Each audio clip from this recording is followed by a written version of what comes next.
Graça e paz, irmãos. Vamos abrir nossas Bíblias em Gálatas, capítulo 5, versículo 19 a 21. Vamos dar continuidade à exposição da carta de Paulo aos Gálatas.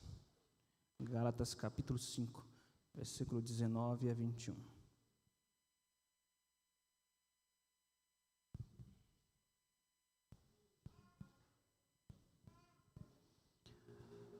Falaremos hoje sobre a última obra da carne, citada por Paulo, em contraponto ao último fruto do Espírito. Então, Gálatas capítulo 5, versículo 19 até o versículo 21.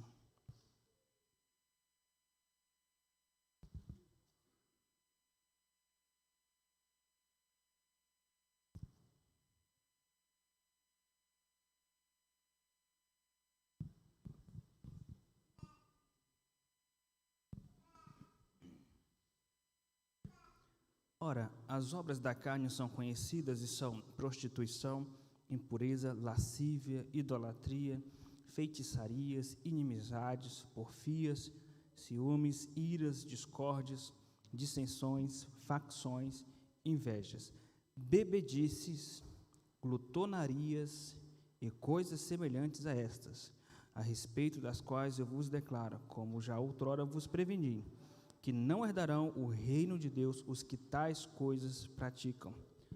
Falaremos hoje sobre bebedices e glutonarias. Vamos orar para que Deus fale aos nossos corações. Senhor nosso Deus, queremos pedir que o Teu Espírito Santo venha iluminar nosso entendimento, quebrantar nossos corações em face à Tua palavra, e que Teu Espírito Santo venha transformar nosso coração, Pai, através da pregação da Tua palavra que é eficaz. Transforma nosso ser, transforma, Pai, nosso caráter e derrama quebrantamento em nossos corações nesta noite. Que possamos voltar, Pai, para casa não apenas com a aquisição de novas informações, mas com o coração transformado pelo poder do Teu Espírito que há na Tua palavra. Dependemos de Ti, Senhor, que o Senhor leve em consideração tão somente a graça excelsa de Cristo Jesus. Tudo isso nós te pedimos em nome de Jesus. Amém. Meus queridos irmãos, uma pesquisa recente apontou que a cada 62 minutos uma pessoa morre por problema de compulsão alimentar. Aliás, a maioria das doenças, ou a doença que mais mata doenças mentais, são doenças relacionadas à compulsão alimentar. Você já parou para pensar nisso? A compulsão alimentar é um tipo de transtorno psicológico que mata mais do que a depressão e outros tipos de transtorno, dada a gravidade disso. E não somente sobre o transtorno alimentar, ou compulsão alimentar, falaremos hoje sobre outros tipos de vícios também, porque a compulsão alimentar, a psicologia enxerga como uma doença, mas na verdade é um vício. Precisamos entender também que um outro vício bastante grave, que é o álcool, mata 3 milhões de pessoas no mundo por ano. 3 milhões de pessoas no mundo por ano. E aqui no Brasil, na pandemia, houve um aumento de 18,4% de 2019 a 2020, nesse período inicial da pandemia. E também mortes no Brasil causadas por drogas. Só no ano de 2020, mais de 11 mil pessoas morreram por questão de vício em drogas. E houve um aumento de 24% durante a pandemia. Isso mostra quanto esses tipos de pecados relacionados a vícios com álcool, vícios com comida, vícios com drogas, e até mesmo vício com cigarro, tem matado pessoas, tirado vida das pessoas, tem destruído famílias.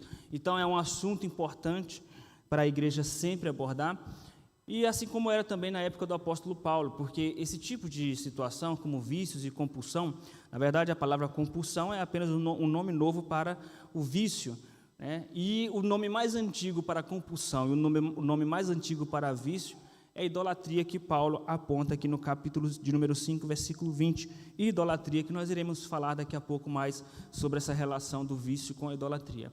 Mas é um pecado antigo. Veja que desde o Antigo Testamento, a Bíblia aponta a respeito da bebedice ou da embriaguez. E Deus, de fato, se preocupa com isso, Deus se preocupa com essa questão, e zela pelo bem-estar da igreja e da vida dos crentes com respeito a isso. E se a Bíblia exorta tanto a respeito da questão dos vícios, com bebidas e com glutonarias, é porque Deus sabe da nossa estrutura, como diz o Salmo 103. Deus conhece a nossa estrutura e sabe que nós somos pó. Então não é de se admirar que dentro da igreja evangélica, da igreja cristã, existem crentes que têm vícios, ou que luta contra os vícios. Vício da comida, vício da bebida, vício de algum tipo de algo relacionado ao biológico, ou até mesmo vício em pecados sexuais, porque quando Paulo fala sobre algum tipo de vícios relacionados ao biológico, ele fala no final do versículo 21, bebedices e glutonarias e coisas semelhantes a essas.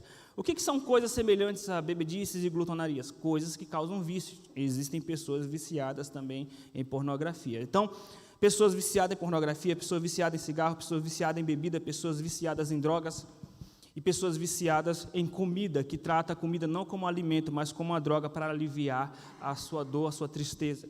Então, Deus tem uma palavra para falar para a igreja no sentido preventivo. Se você não tem nenhum desses vícios, não pensem que você é um super-homem, que jamais vai cair em algum tipo de pecado relacionado. A Bíblia diz, aquele que pensa que está em pé, cuide para que não caia. Então, não se ache superior às pessoas que têm essas fraquezas. Não se considere superior, porque a soberba precede a queda. A partir do momento que você se acha superior a algum crente que tem uma fraqueza assim, você está prestes a ser julgado por Deus e poderá ser ou cair em algum pecado relacionado. Então, essa pregação vem para a igreja no sentido preventivo, para aqueles que não têm essa fraqueza, mas também vem no sentido terapêutico, de tratamento para aqueles que têm algum tipo de fraqueza relacionada, e também para aqueles que não são crentes, que têm vícios com bebida, com drogas, com cigarro, com pornografia, não são crentes.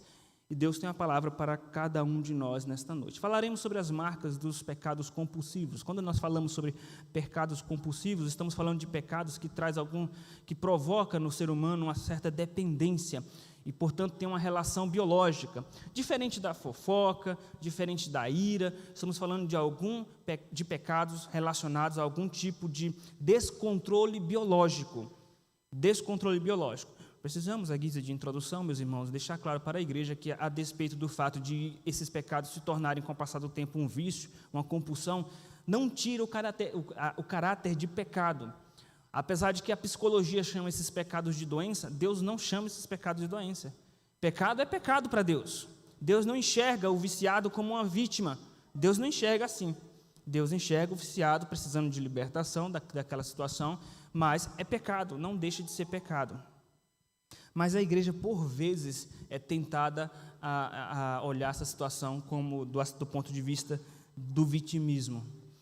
Vamos entender, meus irmãos, a respeito disso, quais são as marcas dos pecados compulsivos. Então, se você tem algum tipo de fraqueza com algum pecado compulsivo, se você tem compulsão por pornografia, se você tem compulsão por comida, se você tem compulsão por bebida, ou por algum tipo de droga ilícita ou lícita, seja lá qual for, então Deus tem uma palavra para você. Nós iremos aprender hoje quais são as marcas desses pecados compulsivos.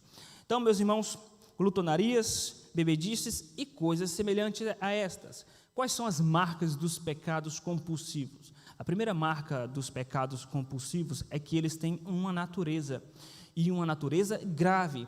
Precisamos entender que os pecados compulsivos são pecados e pecados de natureza grave ou gravíssimos. Natureza gravíssima. Por que gravíssimo? Na verdade, precisamos entender que todo pecado é grave diante de Deus. Todo pecado é grave. Uma atitude como a preguiça é grave, a mentira é grave diante de Deus, a displicência e irresponsabilidade, tudo isso é pecado e é grave. Mas alguns pecados são mais graves do que outros. Não vou me delongar aqui falando sobre a teologia a respeito do pecado, da hamartiologia, que é a doutrina que estuda o pecado, e não dá tempo para isso, mas precisamos entender que existem sim pecados mais graves do que outros. E os pecados que Paulo cita aqui são os pecados de nível gravíssimo, porque senão Paulo não teria elencado uma lista de pecados, selecionados esses pecados para colocar entre as obras da carne. Todo pecado é obra da carne, mas ele selecionou alguns, e esses poucos que ele selecionou passa a ter o caráter de seleção dos pecados mais graves. Senão não faria sentido Paulo ter dado ênfase a estes pecados. Se eles estão listados entre obras da carne, é porque são gravíssimos, e nós precisamos entender isso. Uma outra evidência que Paulo aponta aqui para demonstrar que são pecados gravíssimos, é que Paulo salienta o fato de que pessoas que vivem na prática deste pecado, ou destes pecados, são alvos do inferno, da condenação eterna. Veja o que diz o versículo de número 21 em diante. Invejas, bebedices, glutonarias e coisas semelhantes a estas, a respeito das quais eu vos declaro, como já outrora vos preveni, que não herdarão o reino de Deus os que tais coisas praticam. Paulo não está falando de uma pessoa que teve uma fraqueza, um momento de fraqueza, porque, na verdade, nós tropeçamos em muitas coisas. Está escrito em Tiago capítulo 3, versículo 1 e 2. Todos nós tropeçamos em alguma coisa ou em muitas coisas. Todos nós temos fraquezas. Uma coisa é o crente cair em alguma fraqueza e sentir profunda tristeza por aquilo, um quebrantamento.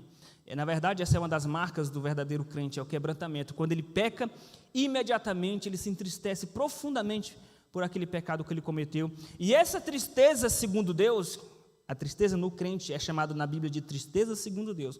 Essa tristeza é que vai ser o impeditivo do crente continuar na prática daquele pecado.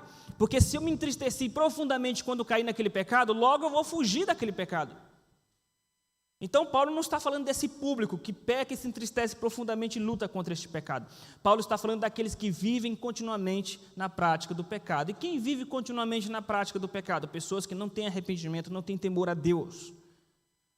Veja que, na verdade, o teor dessa palavra praticam, nós só podemos conseguir captar a ideia de Paulo se nós formos para o grego, porque o tempo presente em português não traz essa tonalidade de algo que implica numa prática contínua. Mas em grego, o tempo presente, os que praticam, significa aqueles que vivem continuamente praticando estes pecados. Isso significa que se essa pessoa vive continuamente praticando estes pecados, significa que aquele pecado passou a ser parte do caráter daquela pessoa. Uma coisa é você ter um momento de fraqueza, ou que seja momentos de fraqueza. Outra coisa é você viver sempre, invariavelmente na prática daqueles pecados. E Deus não olha para essa situação como uma pessoa doente. Deus olha para aquela pessoa como uma pessoa que tem um ídolo no seu coração, apesar de ter efeitos biológicos no seu corpo que ainda fomentam a prática desse pecado, mas Deus olha como pecado. E, na verdade, a cura começa aqui, meus irmãos. A cura começa aqui, quando nós olhamos para a situação como Deus olha. Se você continuar olhando para essas fraquezas, como seu psicólogo, terapeuta te aconselhou a olhar como uma doença, você nunca vai ser liberto. Você precisa entender que é pecado e é pecado gravíssimo. Por que são pecados gravíssimos? Primeiro, pela natureza do próprio pecado. Nós percebemos isso pelo fato de Paulo ter listado ou selecionado estes pecados. Isso significa que são pecados diferenciados, portanto, gravíssimos. E também porque Paulo demonstrou a gravidade, apontando a punição para aqueles que vivem na prática desse pecado. Se nós sabemos que aqueles que vivem na prática desses pecados merecem a condenação eterna, não herdarão o reino de Deus, isso significa que isso é grave aos olhos de Deus. E, portanto, precisamos entender e encarar da mesma forma como Deus, encarar como pecados gravíssimos diante de Deus. Então, veja, a primeira marca dos pecados compulsivos é a sua natureza. Eles têm uma natureza, a natureza gravíssima. Grave tanto pela natureza em si do pecado, como pelas consequências. Porque eu já ouvi alguém falando assim, existem pecados mais graves do que outros, mas é grave apenas por causa das consequências. Não, existem pecados que são mais graves do que outros pela natureza do pecado. No caso desses pecados compulsivos, eles são graves não só pela natureza deles, mas eles são gravíssimos também pelas consequências. E quais são as consequências desses pecados compulsivos? A primeira consequência que torna esses pecados gravíssimos são as consequências sobre o corpo humano. E para um crente isso é gravíssimo, porque dentro do crente, do corpo do crente, há a habitação do Espírito Santo. O Espírito Santo habita dentro de nós. Paulo fala que, em 1 Coríntios capítulo 5, que nós somos templos do Espírito Santo. Por isso que no capítulo 5, versículo de número 17, ele fala que o Espírito Santo milita contra a carne. O Espírito luta contra a carne. Onde o Espírito luta contra a carne? Dentro de nós, porque o Espírito Santo habita dentro de nós, porque nós somos santuário de Deus, somos templo do Espírito Santo. Quando você olha para toda a teologia do Antigo Testamento com respeito ao tabernáculo, Antigo Testamento, o tabernáculo, o templo, e você observa toda a solenidade que era tratada do tabernáculo, todo o cuidado que era tratado do tabernáculo, havia uma série de regras, de preceitos, de normas, para que o sacerdote ministrasse no tabernáculo, para não desonrar nem profanar o tabernáculo. Quando nós machucamos o templo do Espírito Santo, nós estamos, na verdade, machucando a habitação do Espírito Santo. Quando nós machucamos o nosso próprio corpo com os vícios, nós estamos destruindo a habitação do Espírito Santo. Portanto, é algo gravíssimo. E não somente isso, os pecados compulsivos não só trazem destruição para o templo do Espírito Santo, que é o nosso corpo, mas os pecados gravíssimos trazem destruição a nível relacional e a nível social. Pecados como a bebida, por exemplo, destroem casamento, destroem famílias. As drogas destroem sociedades inteiras, cidades inteiras. Você imagina uma cidade do interior em que há uma calmaria, e está tudo tranquilo, mas quando de repente chega uma indústria naquela cidade do interior, a cidade começa a prosperar economicamente. Qual é o próximo passo a acontecer? Drogas. O crime organizado começa a entrar naquela cidade. E de repente aquela cidade pacífica se perdeu e se tornou um grande centro de crime ou do crime organizado por causa das drogas. Então destrói cidade, destrói sociedade, destrói famílias, destrói casamento. É isso que os pecados compulsórios fazem, seja pecado na ordem da glutonaria, das bebidas, ou pecados na área das drogas, ou até mesmo pecados relacionados ao vício na pornografia, que também é um pecado compulsório. Então nós precisamos entender, meus irmãos, que os pecados compulsórios eles têm uma natureza grave. São pecados gravíssimos, tanto por natureza como por consequências que eles produzem. Agora nós precisamos entender, em segundo lugar, que a segunda marca dos pecados compulsórios é que eles têm uma raiz.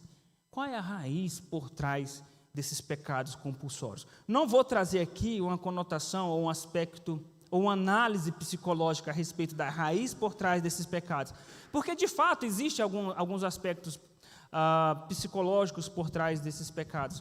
Pessoas, por exemplo, que às vezes se viciam na bebida, né, no álcool, por causa de alguma frustração, porque já vem de um lar destruído, então se entrega no mundo das drogas, dos vícios, do álcool, né? Então, existem casos relacionados a isso, mas nós não iremos falar sobre isso. Nós vamos expor a carta de Paulo, e a raiz desses pecados vai muito além do que traumas.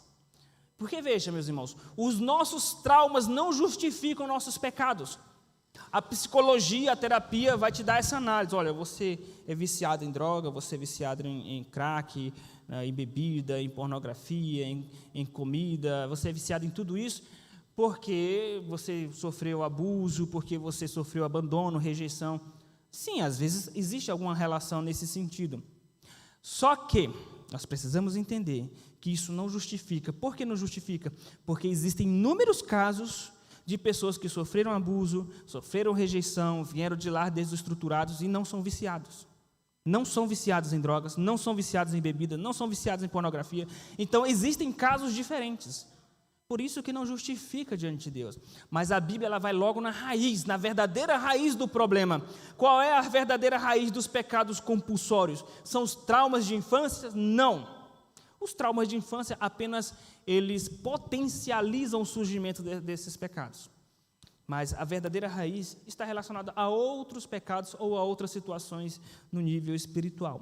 Por exemplo, uma das raízes dos pecados compulsórios é a falta de amor a Deus, falta de adoração a Deus como o único Deus verdadeiro.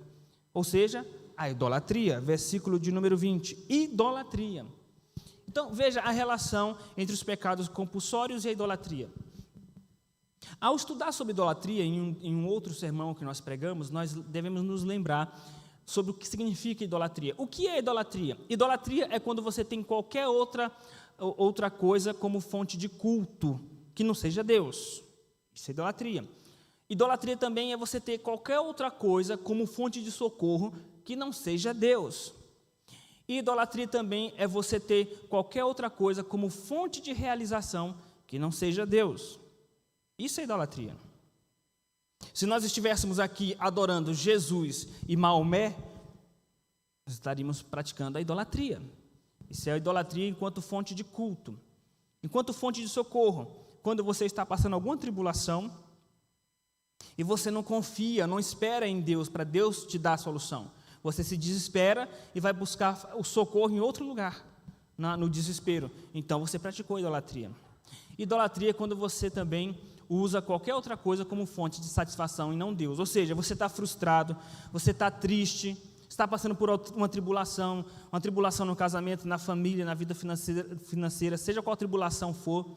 Você está triste, abatido, angustiado, e você usa esses pecados como fuga para a sua tristeza. Você usa a comida para a fuga da sua tristeza, você usa a bebida, as drogas, você fuma um cigarro para acalmar o seu sistema nervoso ao invés de orar, você bebe bebida alcoólica ao invés de orar, você come doce para acalmar seu sistema nervoso, trazer um pouco de alegria para os seus neurônios ao invés de orar, ou você se debruça na pornografia para te trazer um alívio momentâneo ao invés de orar. Isso significa que a raiz desses pecados compulsórios é a idolatria, é você não buscar a satisfação em Deus.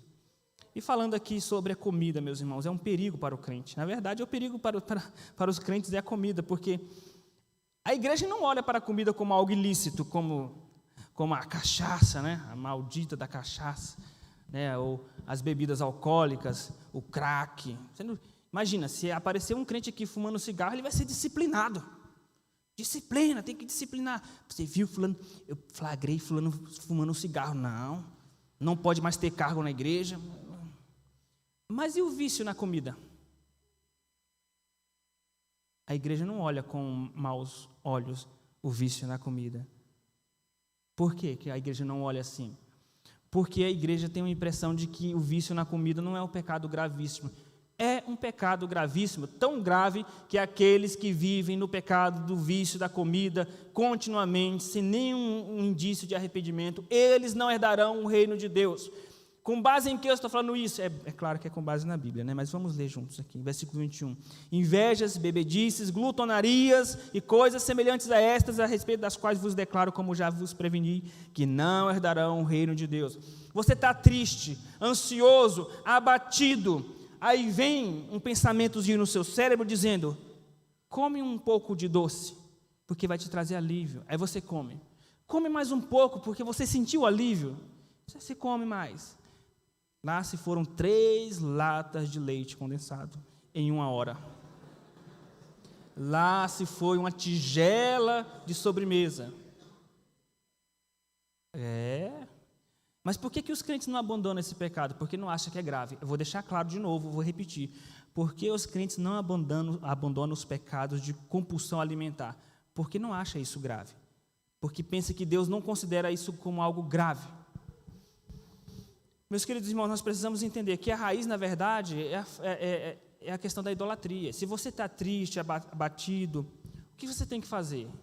O Salmo de número 11, que não à toa está na liturgia, diz o seguinte: por que está abatida a minha alma? Por que diz a minha alma, foge para o monte? Veja, que é isso que a nossa alma diz para nós mesmos, quando nós estamos angustiados. Foge para o teu monte. E aí nós vamos fugir para um monte de comida, para um monte de bebida, para um monte de imagens impróprias. Você vai fugir para o seu monte. Mas o que você tem que fazer quando você está angustiado? Buscar refúgio em Deus. O Senhor é meu refúgio, meu ajudador, minha fortaleza. Ele é a sua caverna que te protege. Você está triste, abatido, a sua alma, o seu corpo, o seu biológico vai clamar por um alívio imediato. E para você encontrar um alívio imediato na oração, não é assim. Para você conseguir um alívio através da oração, você tem que orar muito. E o crente não quer pagar o preço de orar muito.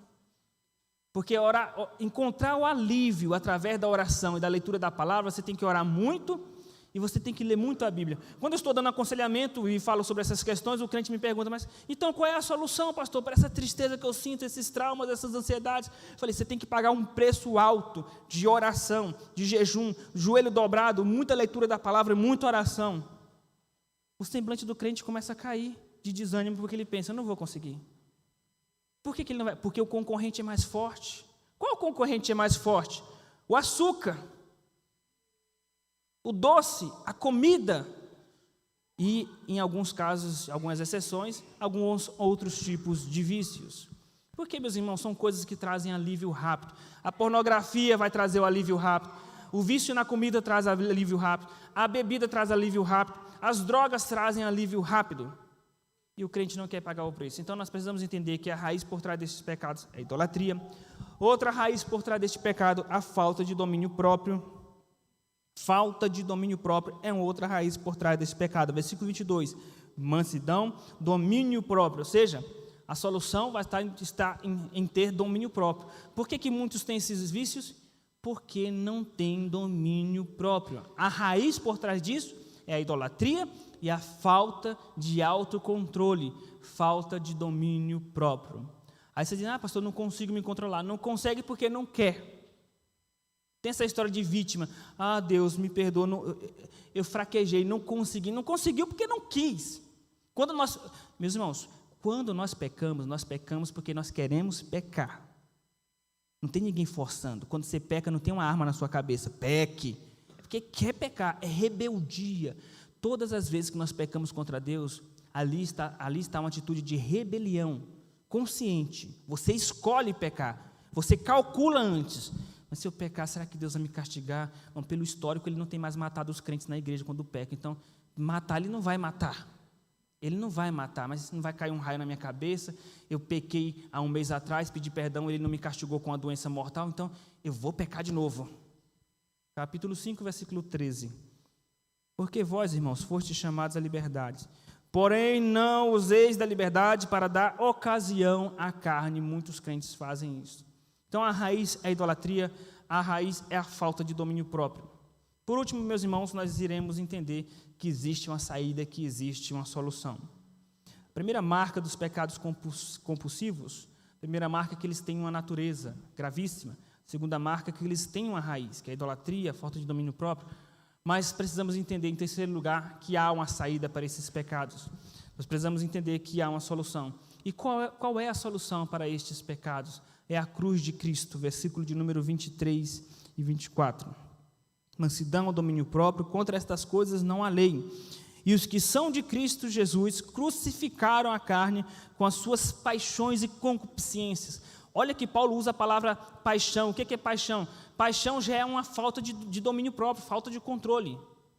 E como você vai controlar suas paixões, seus vícios, suas compulsões? Crucificando a sua carne. Os que são de Cristo já crucificaram a sua carne. A sua carne vai clamar, vai se debater de ansiedade pelas fugas, pelos vícios, e você vai dizer para a sua carne assim, não, você vai ficar quietinha na cruz, você não vai descer da cruz. E aí o diabo fala no seu ouvido, desce da cruz um pouquinho, porque tu és filho de Deus também. Você não vai perder a salvação. Deus não vai te castigar, desce só um pouquinho da cruz, ninguém está vendo. Desce um pouco da cruz.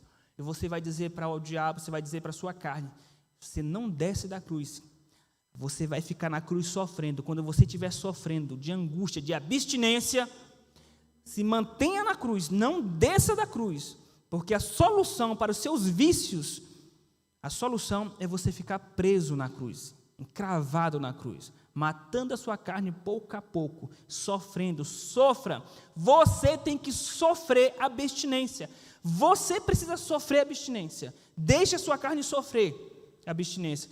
Um dos exercícios bons para nos auxiliar a desenvolver esse domínio próprio na abstinência é o jejum, porque o jejum, além de nós nos consagrarmos a Deus, você está desenvolvendo autocontrole. E sempre quando você jejua, o diabo coloca um prato na sua frente, e usa até os crentes, vamos comer um churrasco, né? Ninguém te chama para nada, ninguém te convida para nada, o mês inteiro ninguém te convida, faz um jejum para você ver a quantidade de convites que vai surgir para você, churrascaria, pizzaria, aquelas coisas todas. Então, Quando você jejua, você está... Por isso que o jejum não é simplesmente algo místico. Você está se consagrando a Deus e está desenvolvendo domínio próprio. Então, como está escrito em Colossenses 3:5, fazei morrer a vossa natureza terrena. Como está escrito em 1 de Pedro, capítulo 4, versículo de número 1. Assim, tendo Cristo sofrido na carne, armai-vos vós também do mesmo pensamento. Ou seja, sofra na carne também. Mate a sua natureza pecaminosa. Porque Jesus disse, aquele que quiser vir após mim, dia após dia, negue-se a si mesmo, tome a sua cruz e siga-me. Está com vontade de pecar? Então, sofra a abstinência, não ceda aos anseios do pecado. E depois que você superar e passar pela provação, você vai receber a assistência do Espírito Santo, assim como os anjos de Deus deram assistência para Jesus depois da tentação no deserto. O Espírito Santo te dará assistência em sua fraqueza, mas é necessário que você permaneça firme. Meus irmãos, estudamos hoje, na verdade, as marcas dos pecados compulsórios. Eles têm uma natureza gravíssima, e também tem uma raiz por trás deles, que é a idolatria e a falta de domínio próprio. Mas há uma saída, há uma solução, e a solução é a cruz de Cristo. Que Deus nos abençoe, meus irmãos.